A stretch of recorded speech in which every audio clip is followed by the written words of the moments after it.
Halo pemirsa Cokro TV, jumpa lagi dengan saya Ahmad Sahal di Seruput. Partner diskusi saya kali ini, Bung Budius Piliang, yang selama ini kita kenal sebagai host Ruang Konsensus Unpacking ya, Unpacking Indonesia. Jadi kita bajak nih datang ke Cokro TV gitu. Halo Bung Budius. Halo, terima kasih Mas Ahmad Sahal. Iya. Lengkapnya Budius Ma'ruf Piliang. Oh, ada Ma'rufnya iya. ya? Soalnya nanti pemirsa saya di Ruang Konsensus bingung kok di Ruang Konsensus ada Budius Ma'ruf Piliangnya, kok di sini Budius Piliang. Oke. Tapi ini nggak ada hubungannya dengan Kiai Ma'ruf Amin ya? Nggak ada. Nggak ada. Dan nggak ada hubungannya dengan Soto Ma'ruf. Jadi ada Ma'rufnya, oke. Ada Ma'rufnya. Nah, saya tuh sebenarnya tertarik untuk ngobrol dengan Bung Budius ini. Udah Budius lah ya. Boleh. Karena kan di sini kan banyak ada Adi Armando. Perwakilan Minang. Perwakilan dia. Jadi saya pengen kita membicarakan tentang Gibran. Nih, posisi Gibran ini kan menarik ya. Sudah 6 bulan menjadi wapresnya Pak Prabowo gitu, tapi tiba-tiba mak bedunduk gitu, ada sejumlah purnawirawan bikin tuntutan, salah satunya Gibran diganti gitu, apa pemakzulan lah atau suruh dicopot dan macam-macam. Terus ada juga yang lagi rame juga soal video monolognya Gibran. Iya. Kan ada beberapa ya, baru beberapa 3 atau 4 gitu yang diramekan kan. Soal like and dislike-nya tinggi sekali atau apa gitu, terus dianggap sebagai inilah bukti inkompetensi atau apa gitu. Jadi ada 2 hal itu. Nah, saya tapi kan membicarakan soal ini dengan Bung Budius ini kan nggak ada, bukannya tanpa alasan, karena Bung Budius yang saya tahu kan punya background yang cukup panjang dalam jurnalisme dan politik lah ya. Bisa diceritakan nggak tentang Anda sendiri itu? Siapa ini seorang Budius Ma'ruf Piliang ini? Iya, kalau terima kasih Mas Al. Ini episode saya pertama di Cokro TV, ini luar biasa. Dan mungkin akan berlanjut loh ini. Amin. Nah, memang orang lebih banyak mengenal saya sebagai jurnalis, Mas. Saya lama di RCTI dulu. Oke. Ya kan? Jurnalis TV ya. Saya keluar dari RCTI itu 2004, ya kan. Tapi sebelumnya saya sebenarnya ngajar, sempat jadi staf pengajar di FISIP UI waktu itu sebagai asdos lah ya kan. Ketika ada penawaran. Tapi alumni UI juga ya? Iya, saya di kelasnya Bang Adi Armando. Ya. Kok di komunikasi? Enggak, saya sosiologi. Oke. Sosiologi. Ya, nah, jadi selama saya kuliah pun saya aktif di media kampus.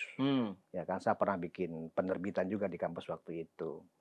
Nah, jadi kemudian saya bergabung ke RCTI, saya tinggalin loh mimpi untuk jadi akademisi ya. Saya beralih menjadi jurnalis. Kebetulan jurnalis TV. Dan hampir 15 tahun saya di RCTI. Nah, lantas ketika saya keluar dari RCTI karena aktivitas politik praktis. Oke. Ya kan? Jadi sekitar 2004-2006 itu saya aktif di LSM, ya kan? Kemudian 2008 bikin partai. 2008. Iya. Dan kebetulan Mas, partai yang saya dirikan tuh namanya Partai Indonesia Sejahtera, menjadi peserta pemilu.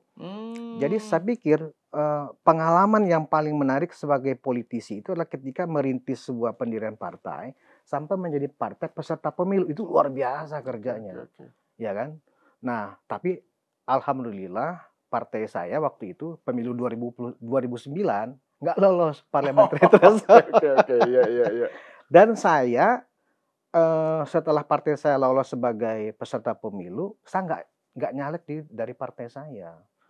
Saya kemudian ditarik oleh Fadlizon untuk nyalek di Gerindra waktu itu. Ya kan. Singkat cerita, saya nyalek di Gerindra. Dapil saya waktu itu Jatim 2, ya kan, Pasuruan Probolinggo. Saya nggak lolos. Sama juga nasibnya kayak Mas Ade, ya kan. Nah, jadi memang ketika saya nyalek itu memang, ternyata seorang politisi kalau nggak pernah nyalek, dia nggak dapat pengalaman apa-apa. Karena bagaimana melakukan penetrasi ke konstituen, bagaimana berkomunikasi dengan konstituen, bagaimana berorganisasi dan seterusnya itu nggak bakal dapatkan gitu loh. Nah, setelah nyalek itu saya ngerasa komplit juga pengalaman saya sebagai politisi. Di samping memang background pendidikan saya kan di Sospol, ya Ya. kan, di FISIP UI. Jadi saya pikir ketika kita sekarang menjadi host di ruang konsensus di Unpacking, setidaknya saya punya banyak perspektif dalam melihat fenomena-fenomena politik, ya kan. Sehingga ketika kita menjadi watchdog, ya kan, kekuasaan ini jangan sampai disalahgunakan, ya kan. Kita tujuannya adalah menjadi semacam memberitakan hal-hal yang baik dan mengcounter hal-hal yang buruk. Nah, seperti yang tadi Mas Hal sampaikan tentang Gibran, ya kan, itu bagian dari bagaimana kita mengcounter hal-hal yang buruk. Itu bagi saya hal-hal yang buruk itu. Ya. Ketika ada sejumlah orang tua, purnawirawan dan seterusnya, ya kan. Bagi saya itu menarik untuk kita bicarakan memang. Dan saya gitu. beberapa hari lalu kan Bung Budius di ruang konsensus kan membahas soal ini ya bersama siapa narsumnya Kanjeng Norman. Kanjeng Norman. Ya itu kan views-nya tinggi sekali tuh, rame tuh engagement-nya itu. Nah, itu kan membahas soal bagaimana sejumlah purnawirawan bikin pernyataan itu termasuk salah satunya soal Gibran itu ya, bahwa Gibran harus pokoknya dituntut untuk supaya nggak tahu pemakzulan atau diganti, disuruh mundur dan seterusnya. Nah, saya ingin kita berlanjut ke pokok soalnya ya. Soal Gibran ini kan tadi ada dua hal kan, aspek politiknya yang tadi, terus yang kedua aspek komunikasi publiknya yang tadi soal video monolog itu. Oke, kita mau yang pertama dulu deh. Oke. Kan kalau yang kita tangkap dari pernyataan para jenderal itu, jenderal sepuh ya, udah pada tua kan ininya udah itu, dan ada poin yang menarik itu di wawancara di obrolan Bung Budius dengan Kanjeng Norman itu ya, soal bahwa Pak Tri Sutrisno jangan-jangan tuh diseret-seret dan kayak sebenarnya nggak tahu gitu lah. Jadi kayak gitu. Tapi yang menarik itu soal why-nya, soal kenapa ini terjadi dan apa dampak politiknya. Gimana? Ya, sebenarnya kalau ini kita ulas dalam konsep bagaimana seorang wartawan bekerja, 5W1H, ya kasus anggaplah apa yang dilakukan oleh Forum Purnawirawan TNI ini, sebenarnya ini sangat menarik untuk diulas. Misalnya, what, apa, siapa, ya kan, di mana, ngapain, ya kan, terus mengapa dan di mana. Ya.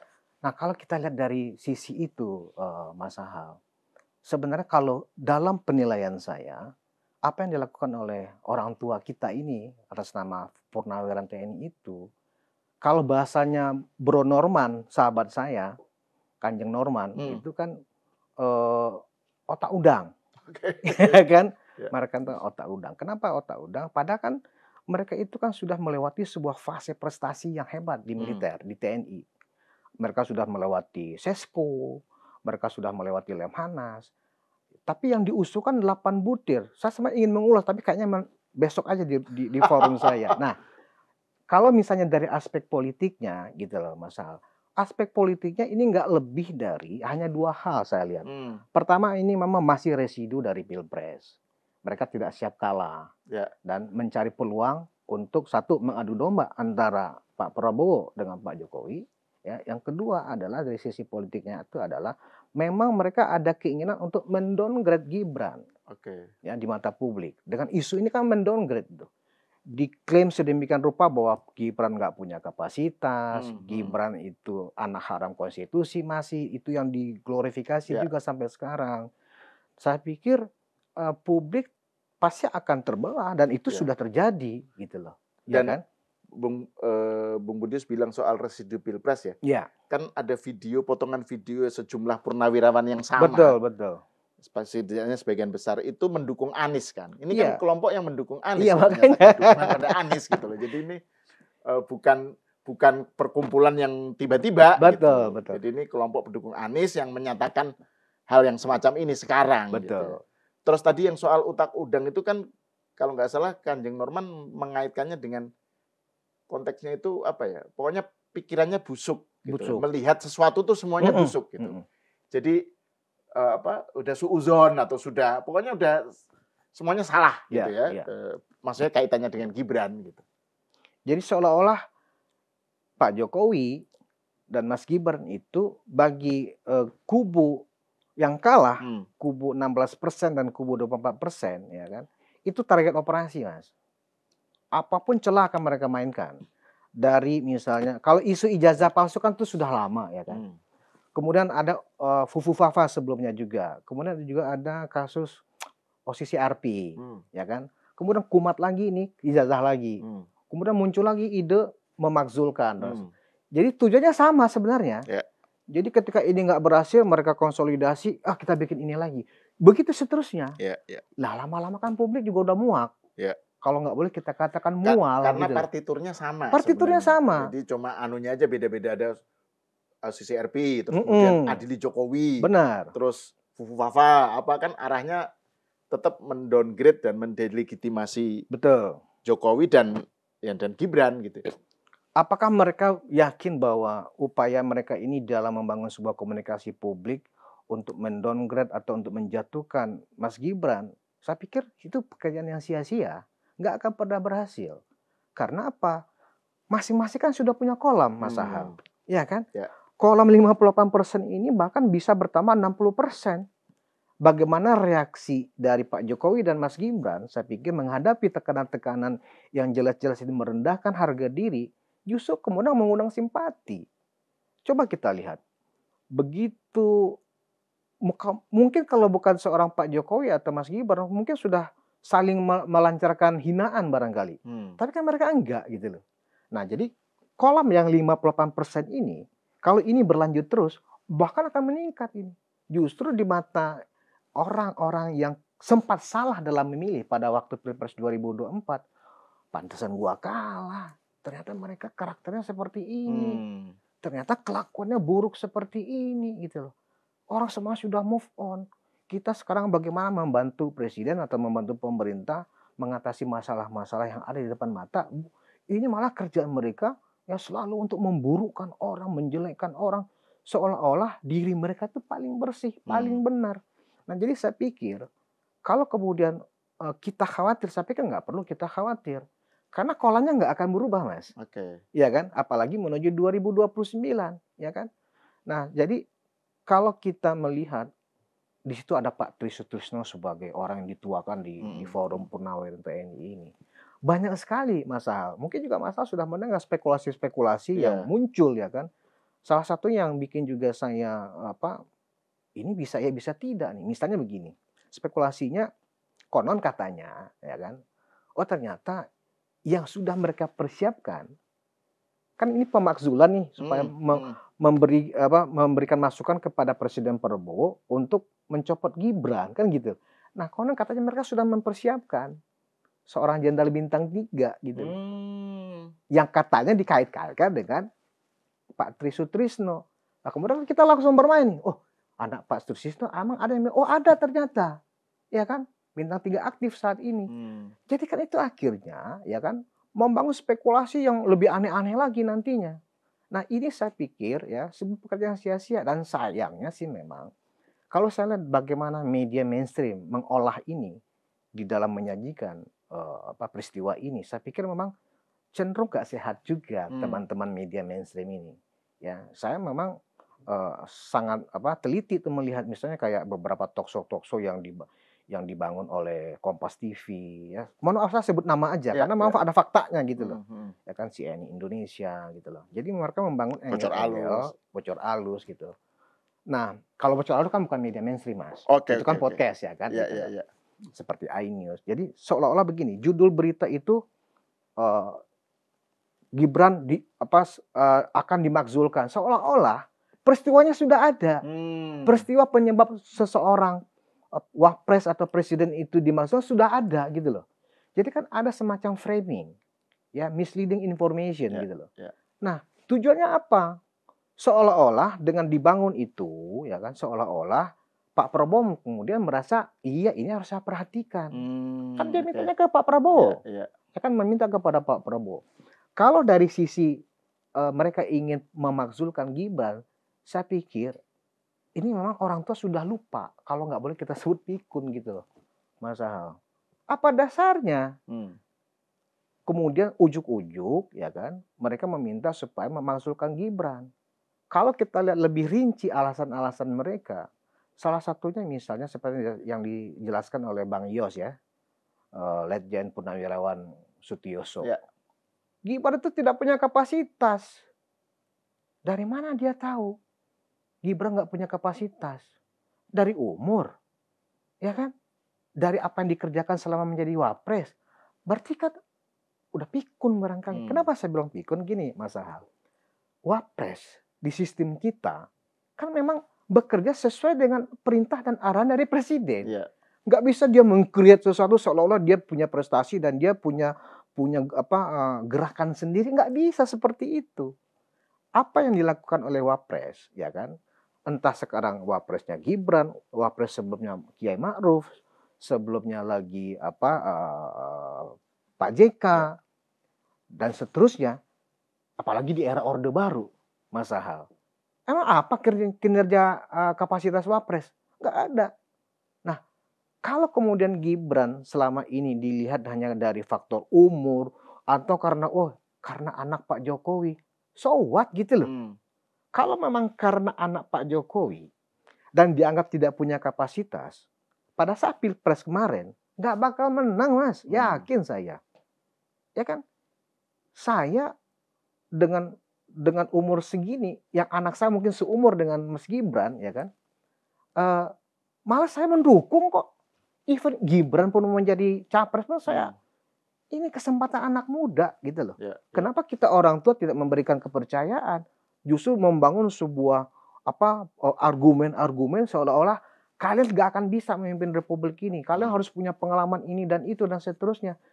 Zaman sudah berubah. Dan tadi yang soal bahwa narasi bahwa Gibran gak punya kapasitas, dan kalau menurut Bro Budius kan bahwa konstitusi kita memang memposisikan wapres itu seperti katakan aja kayak ban serep kan. Ban serep, kan benar. Kalau presidennya nggak menugaskan ya dia nggak bilang apa-apa gitu ya. Jadi itu nggak bisa jadi tolok ukur gitu kan. Nah, terus kemudian seakan-akan itu adalah alasan untuk pemakzulan. Jadi seakan-akan ini framing dari media-media itu yang tadi yang Budius bilang kan, seakan-akan alasan-alasan untuk pemakzulan itu sudah ada, gitu ya. Terus kemudian baru tinggal digolkan, gitu ya. Padahal ini sesuatu yang harusnya dikritisi dong gitu ya. Narasi tentang pemakzulan ini alasannya apa gitu kan. Yang lebih lucu lagi Mas Ahal, orang tua kita yang tergabung dalam Forum Purnawirawan TNI ini seolah-olah sudah berpikir buruk tentang Pak Prabowo. Mendahului keputusan Tuhan. Ya kan? Seolah-olah mereka dalam pikiran mereka, dalam halusinasi mereka, ya kan, bahwa sewaktu-waktu Pak Prabowo bisa berhalangan tetap. Jadi nah, kalau berhalangan tetap berarti yang naik adalah wapres. Makanya nggak bisa kalau wapresnya seperti anak muda, anak kemarin sore dan seterusnya. Berarti aspek ini yang saya anggap mereka aja sudah nggak percaya dengan kuasa Tuhan, ya kan, mendahului keputusan Tuhan. Langsung kan eksplisit oleh Pak Sutioso, dia bilang kalau nanti terjadi apa-apa Pak Prabowo gitu. Jadi kayak ini ketakutan mereka yang terbesar kelihatannya ya, bahwa khawatir Pak Prabowo entah itu pokoknya berhalangan tetap atau tidak memungkinkan lagi terlanjut jadi presiden atau meninggal atau bagaimana gitu ya. Ya amit-amit lah gitu ya. Terus kemudian Gibran yang naik dan bagi mereka itu seolah-olah itu akan terjadi sebentar lagi. Ini kan naif dan konyol. Makanya Pak Norman, ya kan, Kanjeng Norman itu sebagai relawan Jokowi mengatakan ini benar-benar mereka tuh di luar batas. Bahasanya sudah muncul bahasa yang cukup keras, saya pikir otak undang itu gitu. Artinya apa? Nalar logikanya nggak bekerja. Kenapa berpikir bahwa presiden kita tidak akan mampu melakukan tugasnya sampai 5 tahun? Itu kan berarti bukan pemikiran yang positif gitu loh, Mas Ahal. Dan kalau dikaitkan dengan soal Pilpres ya, kan tadi kan udah Budius menyebutkan soal residu Pilpres.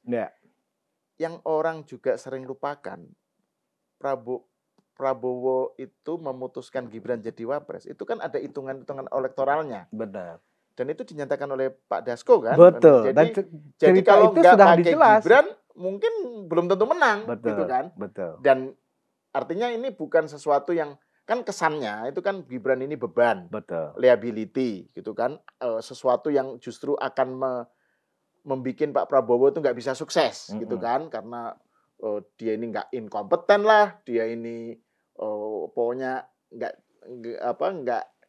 nggak jelas lah gitu, kredensialnya sebagai wapres itu nggak jelas gitu, jadi beban.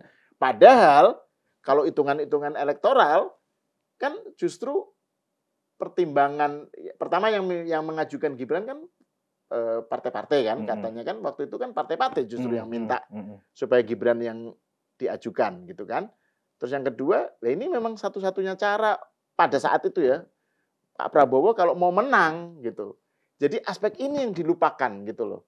Jadi seakan-akan Gibran nggak punya peran gitu Bahkan bagi Pak Prabowo sebagai presiden. Gitu. Jenderal Faruk Razi bahkan mengatakan bahwa justru Pak Jokowi lah yang menyodorkan nama Gibran ke Pak Prabowo. Itu kan fitnah gitu loh. Ya. Bayangin Mas, karena kebencian, ketidaksukaan kepada Pak Jokowi yang sudah pernah memberikan kesempatan kepada Pak Faruk Razi sebagai Menteri Agama saat itu, ya kan?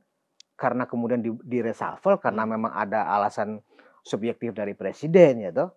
Sekarang jadi sakit hati. Karena kemudian membangun fitnah bahwa yang menyodorkan nama Gibran, yang ingin Gibran itu jadi wapresnya Pak Prabowo adalah Pak Jokowi. Padahal kan itu sudah menjadi rahasia umum, Mas Ahal. Apa yang dijelaskan oleh Ketua Harian Gerindra, yang itu adalah orang kepercayaannya Pak Prabowo, Sufmi Dasko, yang dulu adalah mantan Ketua OKK saya waktu saya masih di Gerindra, ya kan? Itu kan sudah terang benderang, Mas. Dan itu kan disampaikan di TV nasional, CNN Indonesia.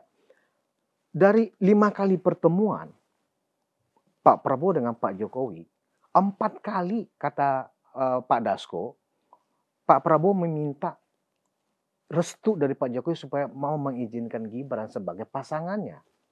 4 kali pikir-pikir dulu apa nggak ada lagi Pak Menhan. Waktu itu kan manggilnya Pak Menhan ya kan gitu loh.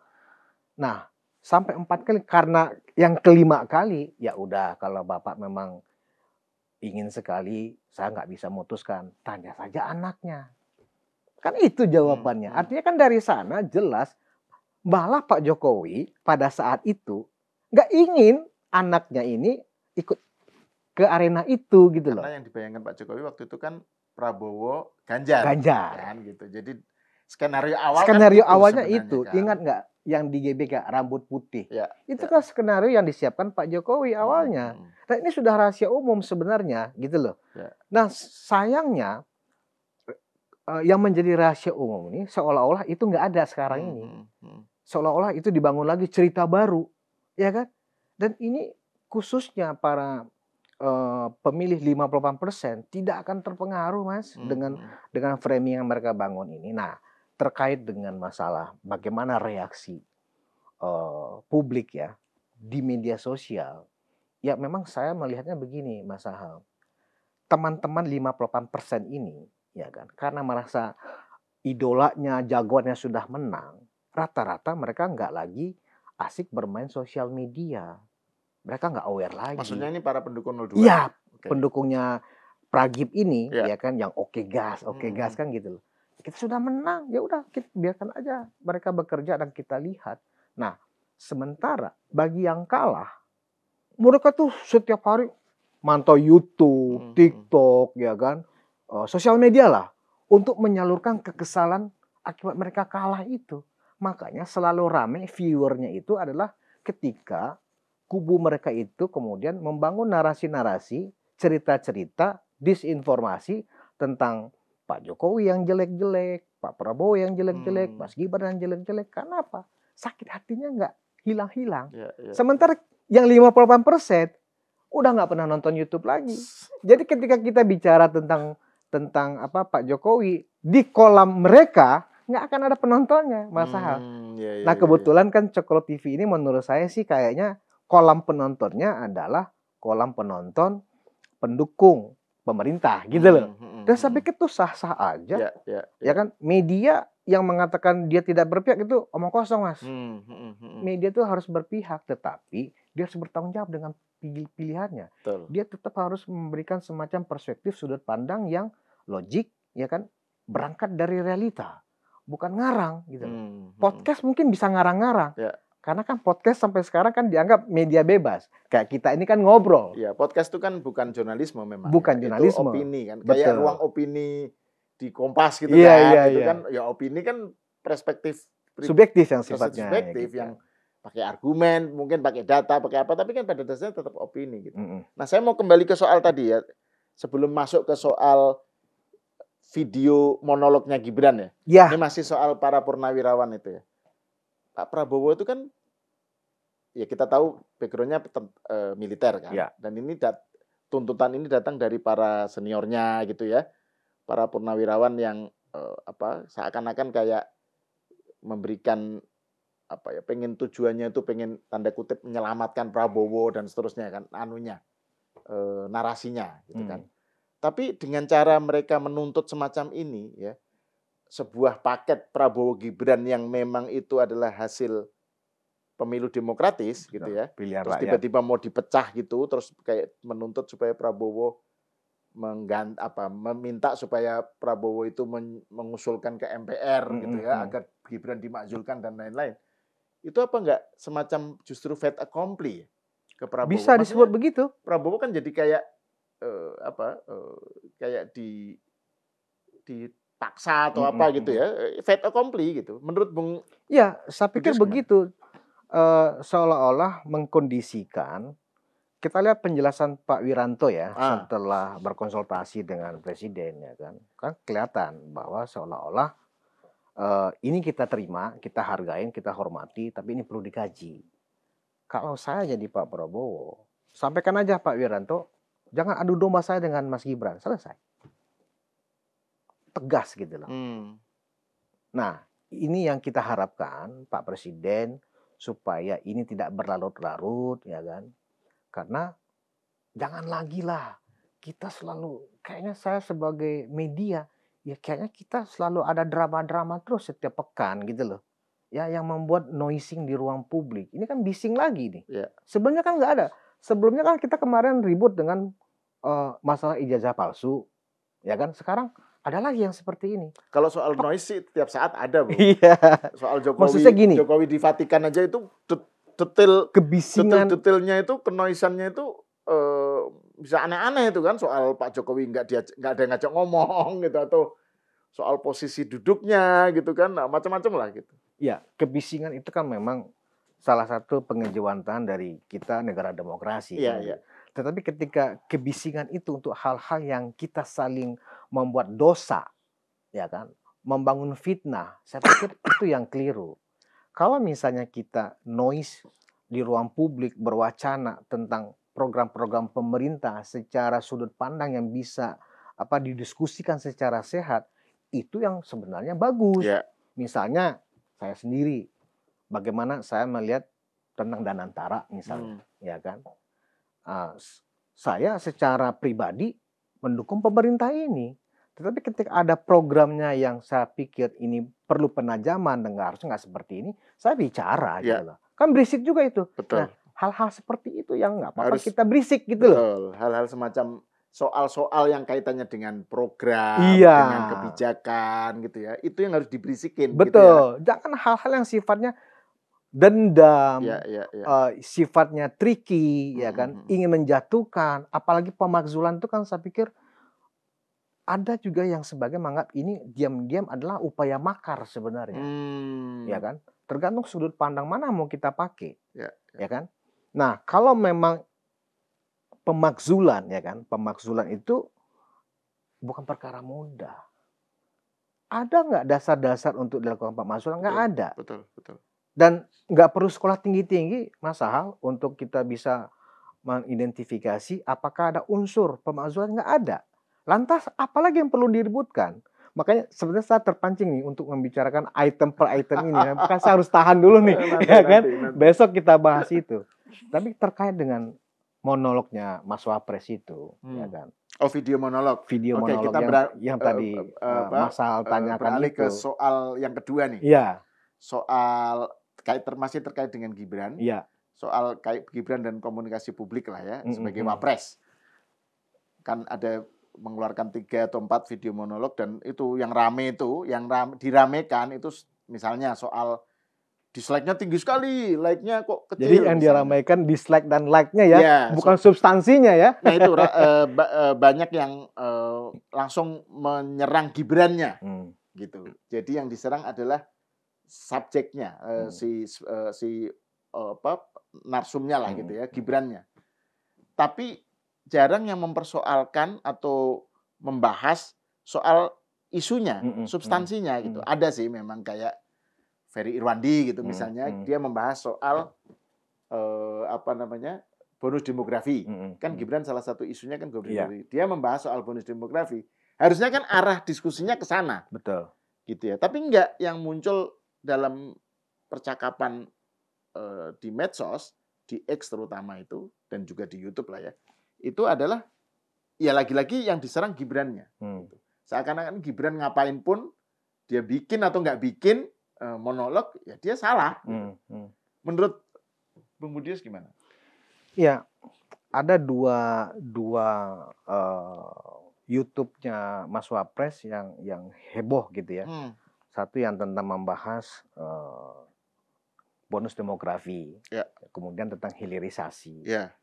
Dan memang yang menjadi percakapan publik itu adalah masalah jumlah dislike-nya lebih banyak dari like-nya.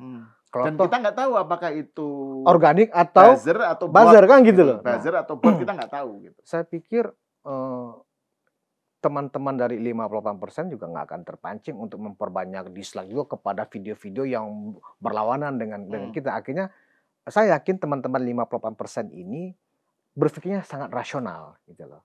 Mereka tidak akan mau terjebak pada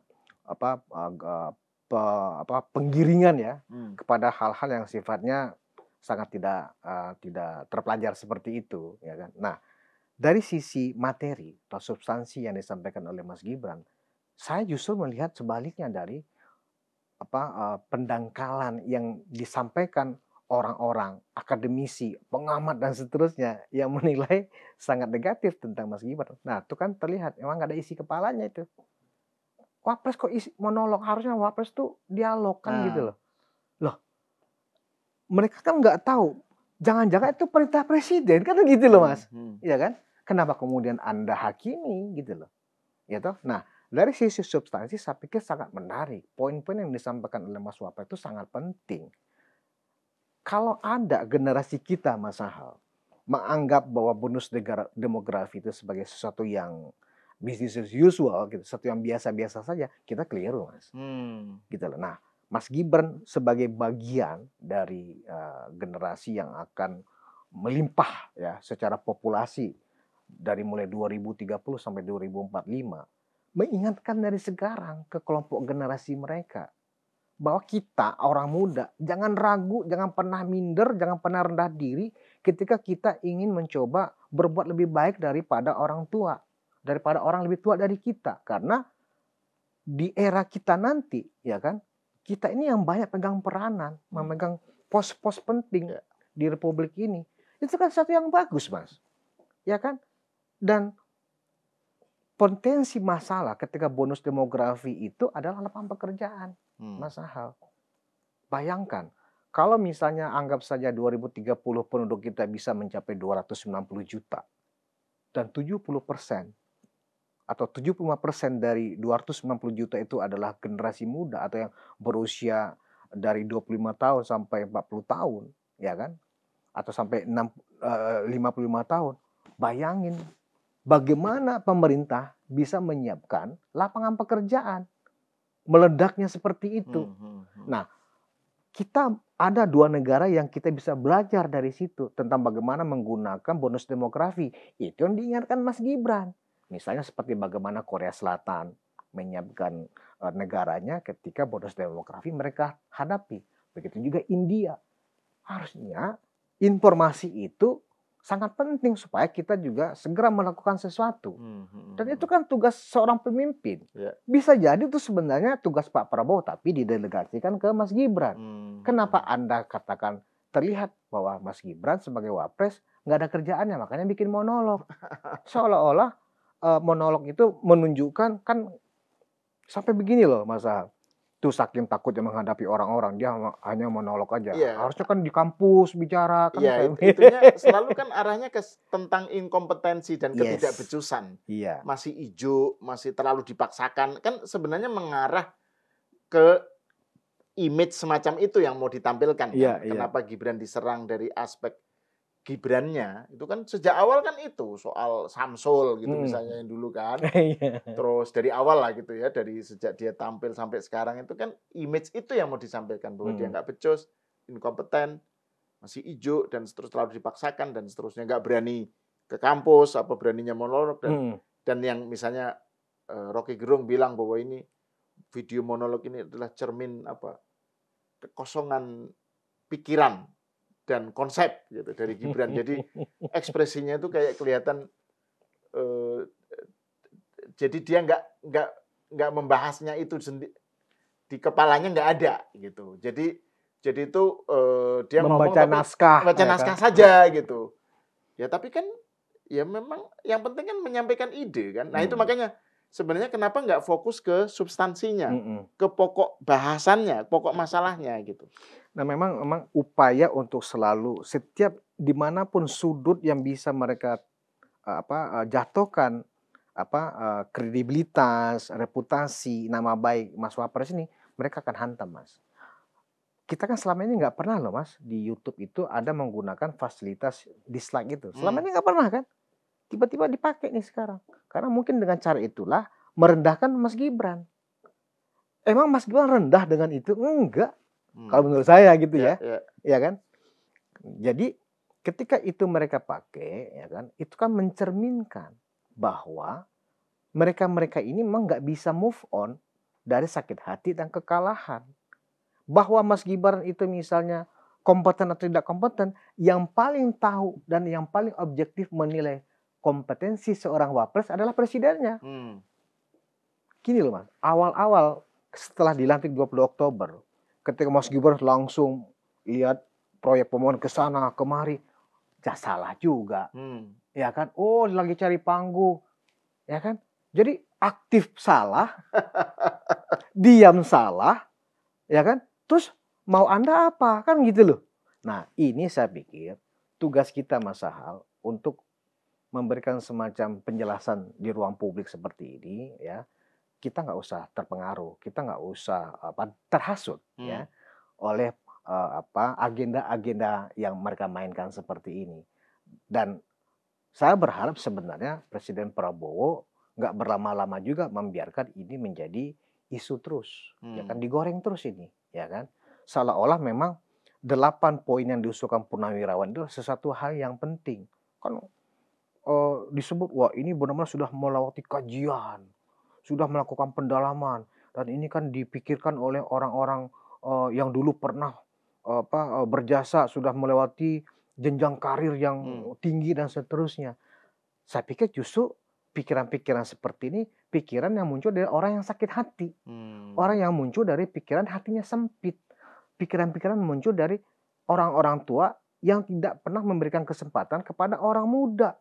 Seolah-olah untuk jadi presiden, untuk jadi wakil presiden, untuk jadi menteri, untuk menjadi gubernur, itu hanya otoritas orang yang sudah dianggap tua. Saya pikir itu keliru, Mas. Hmm. Keliru gitu loh. Kalau Ya, menurut ya. saya itu langkah yang salah. Hmm. Ya, yang paling penting itu adalah kita siapkan kriterianya, siapkan regulasinya, ya kan? Itu yang paling baik, bukan menghalangi orang, Ya, ya. ya kan? Bahkan kalau Mas Gibran pun dianggap mau curi start lah segala macam. Saya tidak melihat ada indikasi-indikasi itu ketika saya berdiskusi dengan teman-teman sebelah, Hmm. ya kan? Mereka tidak bisa mengungkapkan mana indikasi bahwa Gibran nyolong start segala macam. Enggak kok.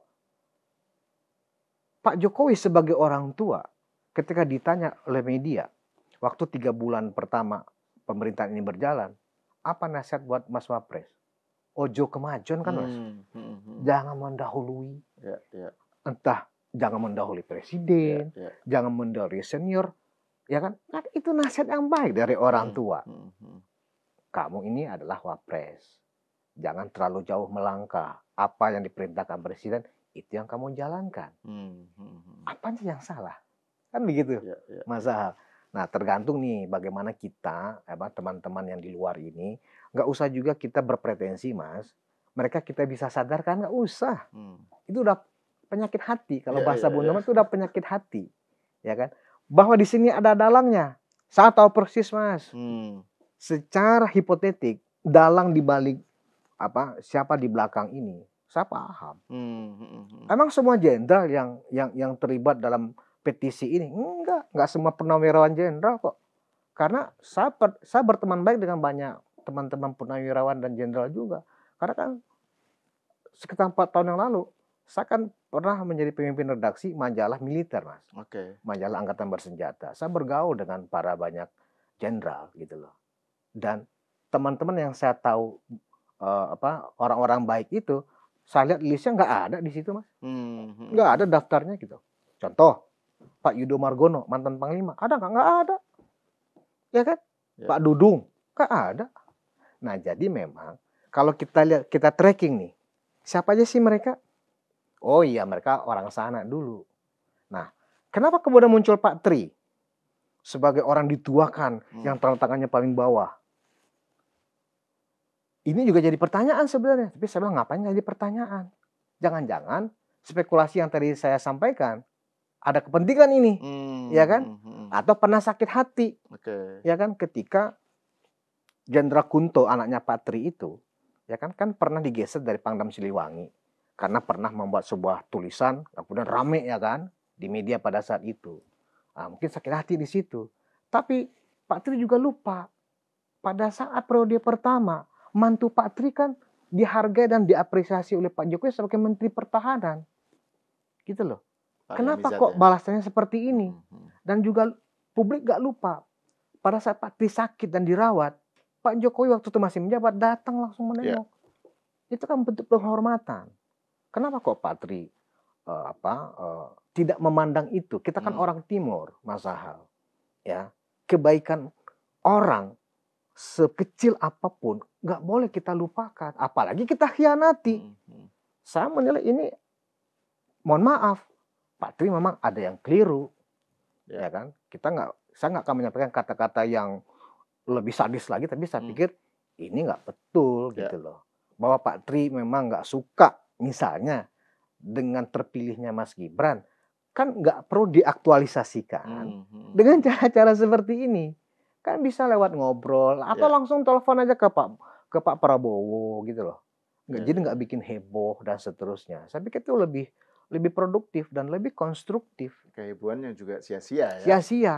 Karena kan dasar untuk melakukan sesuatu yang dituntut itu nggak ada gitu kan, soal pemakzulan dan lain. Nah, tapi ini terakhir ini udah, karena kita juga udah lumayan ngobrol lama ini.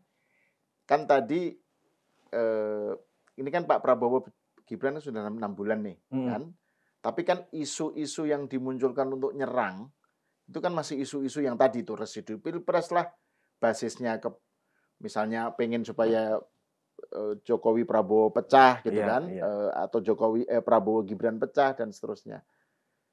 Padahal kan harusnya kalau orang yang mengambil posisi kritis ya, itu kan yang dipersoalkan itu kan program, kebijakan ya. Misalnya tadi Bung Budius sebagai pendukung Prabowo tetap mempersoalkan, mengkritisi Danantara misalnya.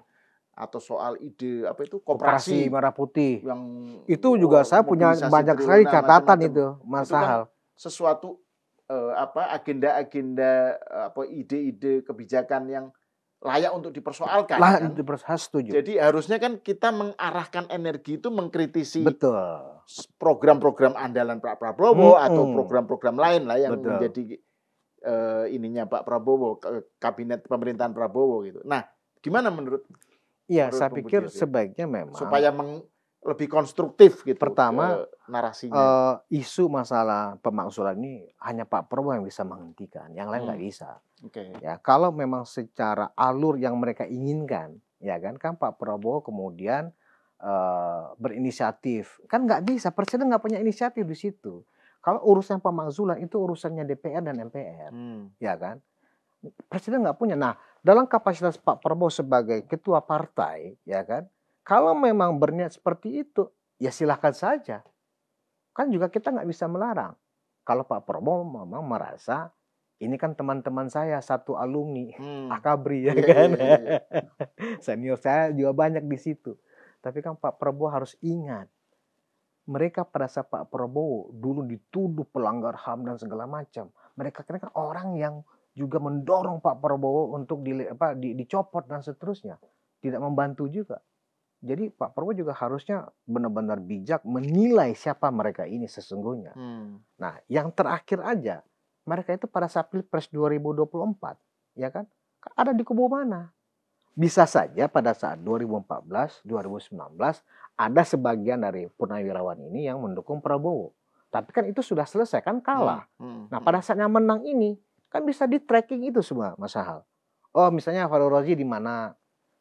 Pak Sutioso di mana, Pak Laksamana Slamet Subianto mantan Kasal di mana dan seterusnya, bisa di tracking itu semuanya kan gitu loh.